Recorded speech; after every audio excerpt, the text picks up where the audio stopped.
The CEO of American Express finally admits it. We have enough disparity in the price and the value that you don't need to use all the value to get the value out of the product. There's a lot of value words there. So that luxury Amex Platinum card you've been paying over $600 for every year is built to make you feel rich while low-key robbing you. This isn't some angry Reddit rant.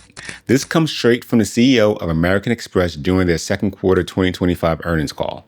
If you ever had trouble using those monthly credits, found yourself stuck outside of Centurion Lounge at 9 a.m., or wonder why your fancy card suddenly feels like a confusing bundle of digital coupons, you're not crazy.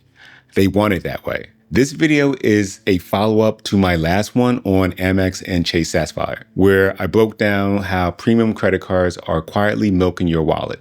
You should definitely check it out when you're done here. I wasn't planning on doing a video about Amex so soon, but after listening to the earnings call and what the CEO said, I just had to. But today's video, this one might make you rethink every single swipe.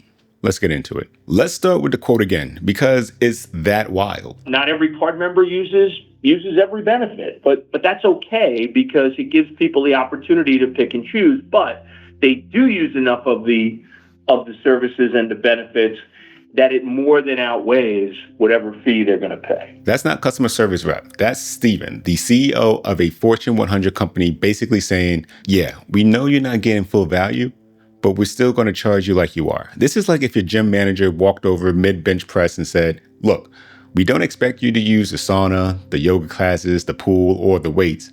Just showing up once a week is fine, but thanks for the $700. It's not that cynical, it's strategic, because this quote reveals the hidden model behind American Express. Sell more than they expect you to use, profit from the gap. There's actually a word for this in the finance world, breakage.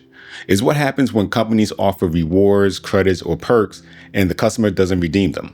And Amex isn't just familiar with breakage, they rely on it.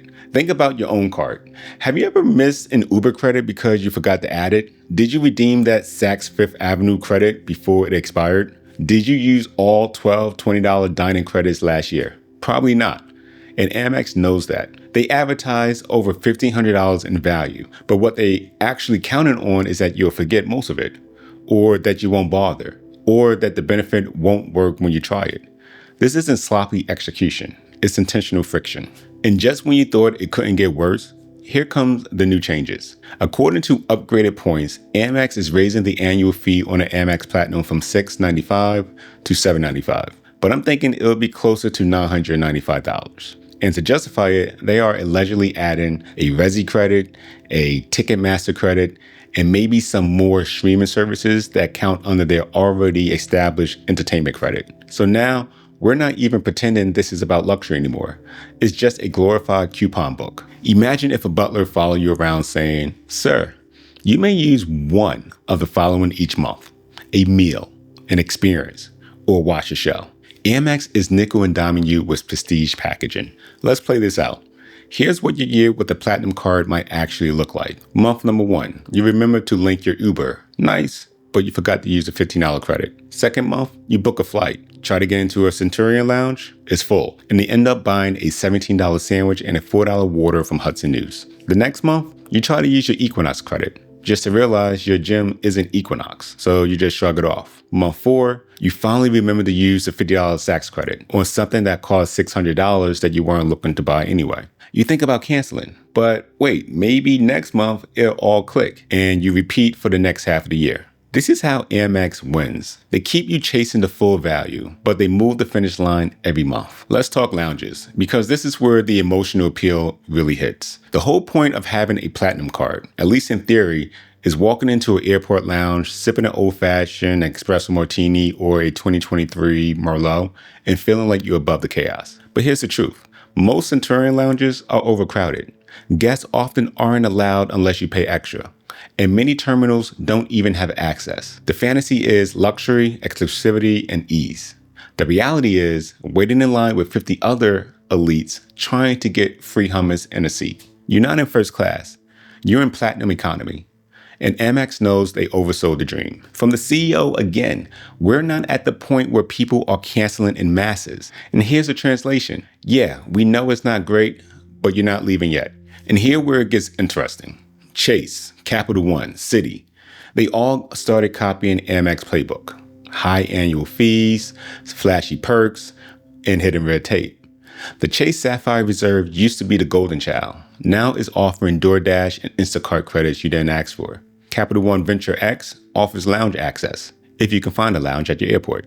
It's like everyone's trying to be Amex without realizing Amex is actively watering down their own product. They turn elite cards into subscription bundles with identity issues. These are supposed to be travel cards, not shop at Walmart and maybe get an Uber credit card. Here's why this all works. Social proof.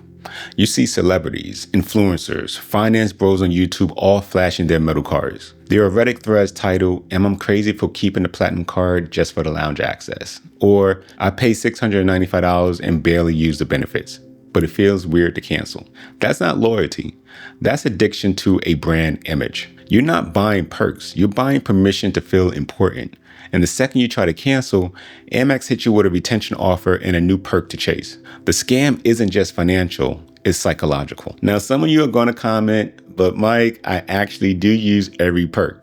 Cool, but ask yourself this. How much time do you spend tracking, activating, remembering, and optimizing those perks? If you're spending an hour each month managing your credit like a side hustle, that's not convenience, that's work. You might as well get paid to run someone else's card. Amex model counts on the average user not being that diligent. And even if you are, the rules change every year. What happened in 2023 and what worked back then doesn't work now. And that's by design. Let's go back real quick. The Amex Platinum launched in 1984 as the first card with a $250 annual fee. It was invite only. No flashy perks, no clutter, just one message. If you have this card, you made it. Fast forward to today, and it's bloated with a $300 Equinox credit that most people can't use because Equinox is not everywhere. A $240 digital entertainment credit, which is less than what you probably pay in entertainment. $155 in Walmart Plus, $200 in airline fees. Let me know when the last time an airplane ticket was $200. $200 in Uber credits and $100 in Saks. You add in Clear, Global Entry, Soul Cycle, Hertz upgrades, a hotel. It's a CVS receipt of perks. But here's the kicker. They are betting that you'll forget to scan it.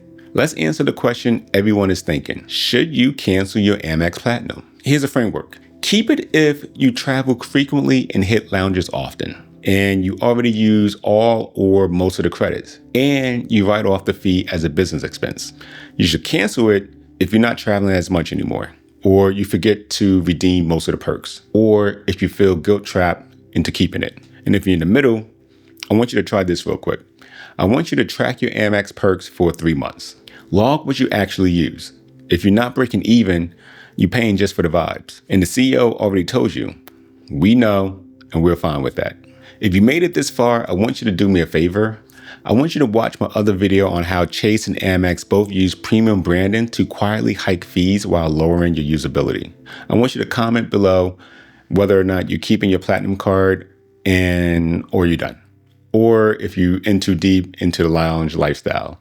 And if you want more finance content that actually tells the truth, I would love it if you subscribe. Because the next time they raise your annual fee, I'll be right here breaking it down. Till next time, peace.